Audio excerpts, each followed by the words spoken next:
ang kaning one kay kumo na kayo sila sa mga part na sa ilang meals ba, sa ilang festivities, o kumo na kayo sila sa panahon pa sa Biblia, sa biblical times. Yan. So, mo tawag literal gawin. Ang kuhan lang ang allowed o ang forbidden gawin. Wala ko kakita o karang kasi allowed o forbidden. Pero karang ang nakita rin ako kay sa Bible kay wine itself is not forbidden. Pero ang sayop nga paggamit ni ang sayop mo yang gi-forbid. Ang sayop ang saan ang consumption og mayo sa wine. So in Ephesians 5:18 it says, "Do not get drunk on wine, which leads to debauchery. Instead, be filled with the Spirit." Kaning versikulo ng Higsonan, nag-highlight siya sa importance sa kanang ba? Moderation og self-control.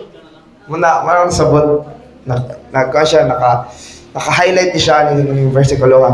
Pero kita as Adventist, kita naghatag mo emphasis sa, strong emphasis sa ato ang well-being, sa atong health, nagabyuta sa atong lawas as temple sa atong sa Espiritu.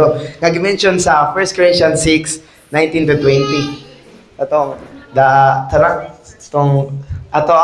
Ato ang body mo'y temple sa ato ang spirit. So dapat ato agad siyang alagaan og maayo.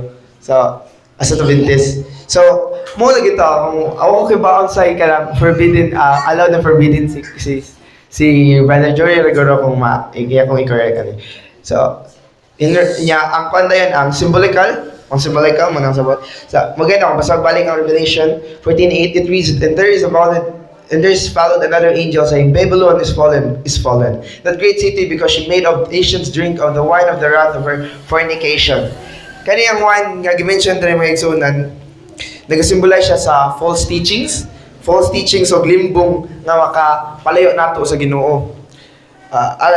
Makapalayo nato sa as Seventh-day Adventist mga igsunan, masabutan ni as kanang masabutan ni as warning against spiritual corruption o peligro sa kanang pagsunod sa kanang dili tinuod nga doktrina, kanang doktrina nga nagakontra sa kamatuoran sa aton Dios.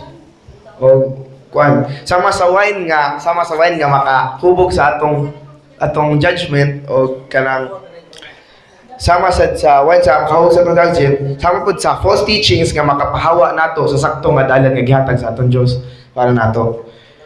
Na it's kanisa dito mga igsunan, it serves as a reminder nato ba nga mga Adventist nga magstay ta nga matinud-anon og magsunod og maayo sa atong Dios. O matawag na sabtan. Salamat.